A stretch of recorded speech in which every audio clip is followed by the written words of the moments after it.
My grandma Bessie was a scrapper. She'd come up from nothing.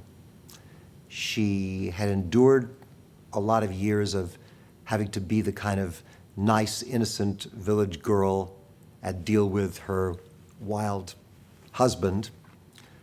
But she had more and more become an independent figure. And everything having to do with independence was what she was about.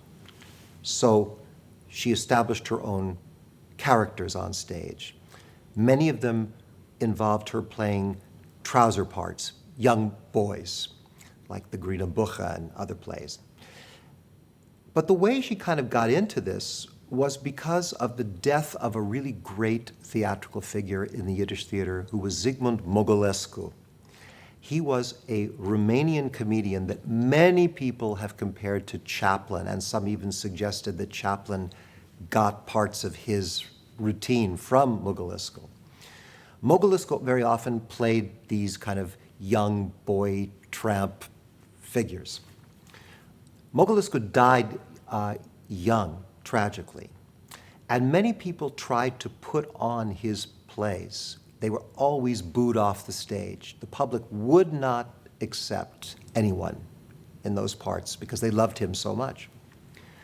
Boris got this idea of putting Bessie on, and Bessie went out there and she triumphed in one of Mogilescu's plays. Somehow the audience was willing to accept her, a woman, in this part, where they would refuse to accept a man in the part.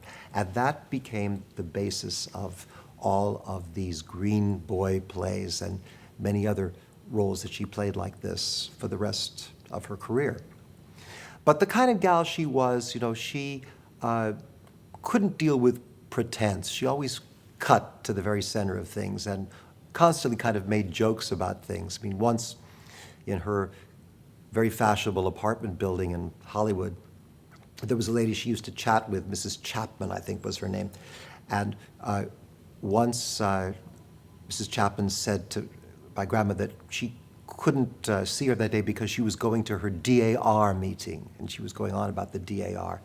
And Bessie said, "Yeah, so no, you should take me to the DAR meeting. After all, I'm a DAR too."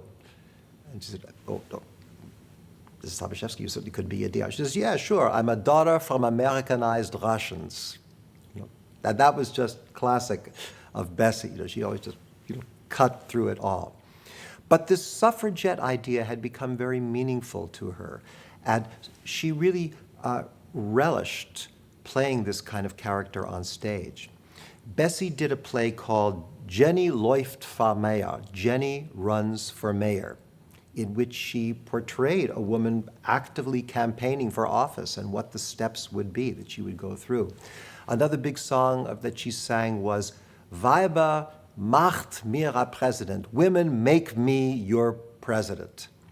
How when a woman is president, she will really tell you the real story of all the nonsense those men have been cooking up between them all of these years. And that was really something that she relished. She later on relished that we have correspondence of her as a manager when she took over her own company, writing to people and talking very tough business to them and talking very strongly about whether they had the rights or not the rights to advertise that she was going to be part of some production. And so I think it's extraordinary for a woman of her generation. She made it to the 4th grade, not beyond, to have been able to do all of these things.